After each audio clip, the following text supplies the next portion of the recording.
Hi viewers welcome to our channel. Junior NTR గారు రాజకీయాల్లో లేకపోయినప్పటికీ ఏపీ రాజకీయాల్లో మాత్రం ఆయన పేరు ఎప్పుడు వినబడుతూనే ఉంటుంది. అయితే ఇప్పుడు అసలు ఆయన వచ్చే ఎలక్షన్స్‌లో ఎవరికి సపోర్ట్ చేస్తున్నారు? ఏ పార్టీకి సపోర్ట్ చేస్తున్నారు? అనే ప్రశ్న అయితే ఒకటి అందరిలో ఉంది. అయితే లేటెస్ట్‌గా ఆయన కొన్ని ఫోటోస్ చూస్తే, ఆ ఫోటోస్‌లో ఆయన వేసుకున్న డ్రెస్ చూస్తే, దాని మీద ఉన్న ఒక సింబల్ చూస్తే ఈయన పర్టిక్యులర్ ఒక పార్టీకి సపోర్ట్ చేస్తున్నారని చెప్పేసి కొన్ని వార్తలు రావడం చూస్తున్నాం. అసలు ఆయన వేసుకున్న డ్రెస్ ఏంటి? దాని మీద ఉన్న సింబల్ ఏంటి? నిజంగా ఆయన ఆ పార్టీకి మద్దతు తెలుపుతున్నారా లేదా? సో ఇదే అంశం మీద డిస్కస్ చేయడానికి ప్రెజెంట్ మనతో పాటు సీనియర్ జర్నలిస్ట్ జయదేవ్ గారు ఉన్నారు. వారితో ఒకసారి డిస్కస్ చేద్దాం. సార్ నమస్కారం సార్. నమస్తే. సార్ ఎన్టీఆర్ గారు అంటే రీసెంట్ గా కొన్ని ఫోటోస్ బయటకు రావడం చూస్తున్నాం. సో ఆయన ఆ ఫోటోస్ లో ఒక డ్రెస్ మీద ఉన్న సింబల్ బట్టి పలానా పార్టీకి సపోర్ట్ చేస్తున్నారు అని చెప్పేసి కొన్ని వార్తలు వస్తున్నాయి. అంటే ఆయన రాజకీయాల్లో లేరు, అసలు ఏ పార్టీకి సపోర్ట్ చేస్తున్నా కూడా తెలియదు. కాకపోతే ఆయన వేసుకున్న ఆ డ్రెస్ వల్ల ఆ పలానా పార్టీకే సపోర్ట్ చేస్తున్నారని వస్తున్న ఈ వార్తల్లో నిజం ఎంత ఉంది? మరి మీ ఒపీనియన్? ఆయన అంటే ఎలక్షన్స్ దగ్గర పడుతున్నాయి కాబట్టి ఎన్టీఆర్ ఆయన పాపం తెలిసి చేశాడో తెలియక చేశాడో తెలియదు కానీ 2009లో అనుకుంటా టీడీపీ తరఫున ప్రచారం చేశారు. అంటే ఆయన ఎట్లా అంటే హరికృష్ణ గారు అబ్బాయి, హరికృష్ణ గారు అంటే స్వయాన నా ఎన్టీ రామారావు గారు అబ్బాయి. ఆ టీడీపీ పార్టీ కాకుండా ఏ పార్టీ అవుతారు వాళ్ళు? ఆ కుటుంబానికి చెందిన వాళ్ళు ఆ పార్టీ అవుతారు ఆబ్వియస్లీ. అదే విషయం తాతగారు పెట్టిన పార్టీ కాబట్టి చచ్చేదాకా ఈ కట్టి కాలేదాకా అదే పార్టీ అని కూడా ఎన్టీఆర్ గారు కూడా చాలా సందర్భాల్లో చెప్పారు.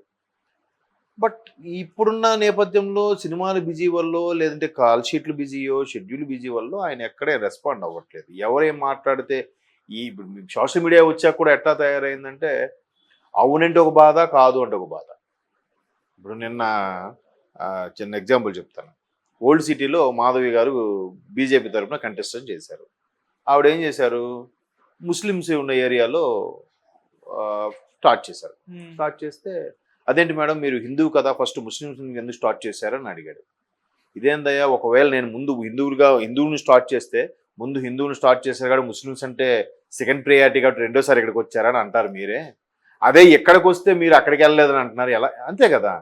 అదే పొరపాటు అటు వెళ్తే ఇలా అనేవారు, ఇటు వెళ్తే అడే అనేవారు. అందుకు రకరకాలుగా పిచ్చి అంటే మేము అలా అడగడం గొప్ప, మేము కాంట్రవర్సీ క్రియేట్ చేసాం, మేము చాలా బాగా అడుగుతున్నాం అని ఫీల్ అయిపోతున్నారు చాలామంది. కాంట్రవర్సీ చేసి జనాలు భావోద్వేగాలతో ఆడుకోవడం అనేది సోషల్ మీడియాలో ఇప్పుడు highest rating issue, highest viewership issue, అవునా కదా? సో అందుకు ఆయన అణువులు అనట్లేదు, మినుములు అనట్లేదు, ఆయన స్తబ్దుగా ఉన్నాడు. అయితే చంద్రబాబు గారి భార్యని, భువనేశ్వర్ గారిని చట్టసభల్లో అవమానించాలనే విషయం మాత్రం ఇండైరెక్ట్గా డోసేజ్ అయితే ఇచ్చాడు. అలా మాట్లాడడం కరెక్ట్ కాదు అన్నట్టు. ఆ తర్వాత నుంచి ఇప్పుడు కొడాల నాన్నగారు ఆయన చిన్నప్పటి నుంచి బాగా చనువు, బాగా ఆయన ఊరు వెళ్తే తిప్పేవాడట, అన్నీ చేసేవాడు కాబట్టి ఆయన ఎన్టీఆర్ అభిమానిగా ఆయన పోస్టర్ వేసుకున్నాడు. వెంటనే టీడీపీ వాళ్ళు ఏమన్నారు, ఎన్టీఆర్ అనే వ్యక్తి మాకు సినిమాల పరంగా అందరివాడు ఎన్టీఆర్ అనేవాడు, బట్ రాజకీయ పరంగా మావాడు కాబట్టి మీరు ఎలా వేస్తారు రాజకీయ పోస్టర్లో అని అంటారు వీళ్ళు. మాకు చిన్నప్పటి నుంచి మా మిత్రుడు కదా అంటారు వాళ్ళు. సో అందుకు ఈ మధ్య కాలంలో కూడా మీరు నమ్మరు, డెవిల్ సినిమా వచ్చింది కళ్యాణ్ రామ్ గారి. దాని ఇంటర్వ్యూలో కూడా దాని ప్రీ లాంచింగ్కి ఇంటర్వ్యూలో అడిగినప్పుడు జర్నలిస్టులు అడిగారు కొంతమంది, ఏంటి ఇప్పుడు తమ్ముడు అంటే, తమ్ముడు ఇంకా దీనికి రాలేదు, ఏదో అంటే మరి నెక్స్ట్ ఎన్నికలకు సంబంధించి పోటీ చేస్తారా, క్యాన్వాసింగ్ దిగుతారా, పోటీ చేయకపోయినా క్యాన్వాసింగ్ దిగుతారా ఏంటంటే తమ్ముడితో అడిగి చెప్తా అన్నాడు. ఆయన తప్పేముంది అందులో? అంటే ఇప్పుడు ఆయన బిజీ షెడ్యూల్ అండి.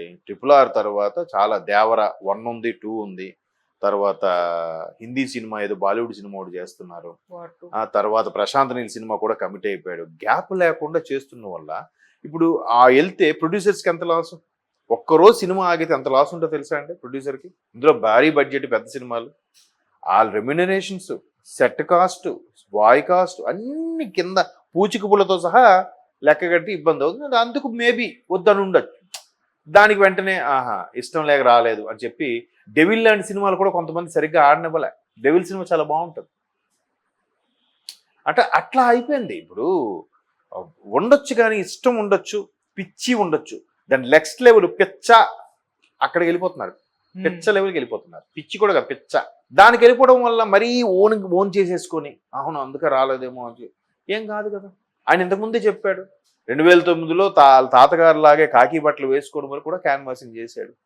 మేబీ ఇంకా రాజకీయ భవిష్యత్తు రాలేదు ఆయనకి. బోల్డ్ మంచి యంగ్ టైగర్, పేగే యంగ్ టైగరు, మంచి ఏజ్లో ఉన్నాడు, వలసపెట్టి సినిమా చేస్తున్నాడు, పైగా ఆల్రౌండరు, మల్టీ టాలెంటెడ్ ఫెల్లో. మరి ఇంకా ఆయన సినిమాలో ఇంకా ఉంటుంది, వస్తుంది, ఇంకా టైం ఉంది. ఇప్పుడు ఉన్నారు కదా నాయకులు ఉన్నారు.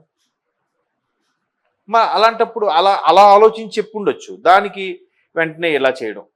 ఇప్పుడు దానికి మీరు ఏదన్నా వైట్ షర్ట్, అది ప్లెయిన్ షర్ట్ ఏమో, ఫస్ట్ వీళ్ళు సైకిల్ సింబల్ వేసి వీళ్ళు పెట్టుకున్నారంటే మా ఓడేలే, ఎట్లాగూ మా నందమూరి తారక రామారావు కదా ఆయన పేరు కూడా. సో నందమూరి తారక రామారావు గారు స్థాపించిన పార్టీలు అదే నందమూరి తారక రావు మా పార్టీలో ఉండకుండా ఎక్కడికి పోతాడు? ఇంకెవడైనా పార్టీ మారొచ్చేమో కానీ ఆయన మారడానికి ఎవరు ఒప్పుకోరు. ఆయన మనస్సాక్షి ఒప్పుకోదు, అభిమానులు కూడా ఎవరు ఒప్పుకోరు, డైజెస్ట్ చేసుకోలేరు. రాహుల్ గాంధీ ఉన్నాడండి, మిగతా ఎవరైనా ఖర్గే లాంటి వాళ్ళు కూడా పార్టీ మారొచ్చేమో కానీ రాహుల్ గాంధీ గారు కాంగ్రెస్ పార్టీ మారడానికి లేదు. అంతే కదా, ఆయన వెళ్ళి బీజేపీలోనో లేదా ఇంకేదో తృణమూల్లోకి వెళ్తే ఎలా ఉంటుంది? అలాగా. సో అది మనం అర్థం చేసుకోవాలి, ఆయనకి ఇబ్బంది పెట్టకూడదు. బట్ కొంతమంది కరడగట్టిన అభిమానులు, కరడగట్టిన కార్యకర్తలు ఉన్నప్పుడు ఇలాంటివి వచ్చినప్పుడు, అంటే ఎలిగేషన్స్ వచ్చినప్పుడు స్పందించాలి. ఇట్లాంటి ఎలిగేషన్స్ రావడానికి కూడా ఒక కారణం ఏంటంటే, అంటే ఈ మధ్యకాలంలో వచ్చిన రోమరో వాస్తవమో తెలియదు, చంద్రబాబు గారు అరెస్ట్ టైంలో కూడా అందరూ ఫోన్లోనో అట్లీస్ట్ వెళ్ళి పరామర్శించడం చేశారు కుటుంబ సభ్యులు. బట్ ఎన్టీఆర్ గారు ఎక్కడ పరామర్శించినట్టుకు కానీ, ఫోన్లో మాట్లాడినట్టుకు కానీ ఎక్కడ మనకి వార్తలు కూడా రాలేదు.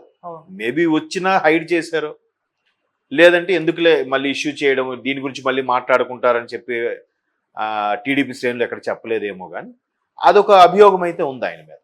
బట్ ఎన్నో కుటుంబ సభ్యులు కదా, వాళ్ళు ఒకటేనండి.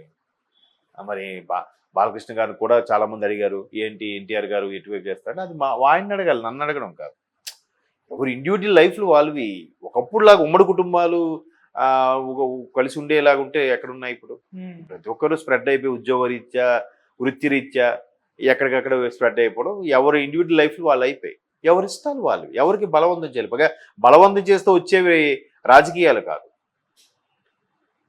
ఆ స్పిరిట్ ఉండాలి, ఇది ఉండాలి, ప్రజలను ఆకట్టుకునేలాగా, ప్రజలతో మాట్లాడినప్పుడు తేజస్సు, ఆ మాట తీరు, ఆ వాక్చాతుర్యం, ఆ సమయస్ఫూర్తి, అవన్నీ అన్నిటికన్నా మించి ఓపిక ఉంటేనే రాజకీయాల్లోకి రాగలుగుతారు. ఎవడు ఎప్పుడు స్టార్ అవుతాడో, ఎవడెప్పుడు ముఖ్యమంత్రి అవుతాడో చెప్పలేం. ఇది సినిమాల్లాగా అరే రాంగ్ చెప్పని ఇంకో టేక్ చేయడానికి ఆప్షన్ ఉండదు. ఒక డైలాగ్ రాంగ్ స్పీచ్లో వెళ్ళిపోయిందంటే సభలోనే ఇంకా దాన్ని పట్టుకుని ట్రోల్ అవుతూనే ఉంటుంది. రాజకీయాలు అంత సామాన్యం కాదు కదా. మేబీ ఆయనకి ఇంకా భవిష్యత్తు ఉందేమో, తర్వాత ఇప్పుడు కొంత వయసు వచ్చాక 50-60 ఇయర్స్ వచ్చాక వస్తాడేమో, చూద్దాం. అలా అంత మాత్రాన దాన్ని తప్పు పట్టడానికి లేదు. కాకపోతే ఎవరు ఆనందం వాళ్ళది. ఒకళ్ళు సైకిల్ పెట్టి ఫొటోస్ రిలీజ్ చేస్తున్నారు, వెంటనే వాళ్ళు చూసి ఫ్యాన్ పెట్టి రిలీజ్ చేస్తారు. ఇంకొంతమంది వెంటనే గ్లాస్ పెడతారేమో. మా పవన్ కళ్యాణ్ అన్నా కూడా ఎన్టీఆర్కి ఇష్టం, అందుకే పవన్ కళ్యాణ్ గ్లాస్ పెట్టుకుని షర్ట్ వేసుకున్నాను కూడా అన్నది. ఏముంది అది, ఇవాళ రేపు సోషల్ మీడియా వచ్చాక ఇంకో పెద్ద బిగ్గెస్ట్ డౌట్ ఏంటంటే ఏది వాస్తవం ఏది అవాస్తవం కూడా నాకు తెలియట్లేదు.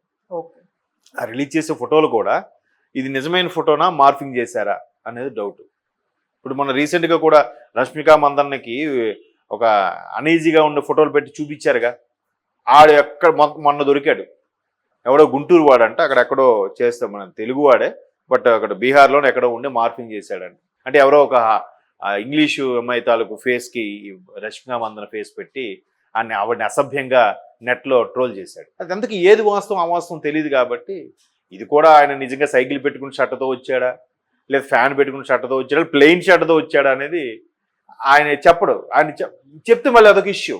మన వాళ్ళు వదలరుగా సింపుల్గా. కాబట్టి అలా క్లోజ్ అంతే అక్కడికి. అది okay sir, thank you so much sir. Thank you.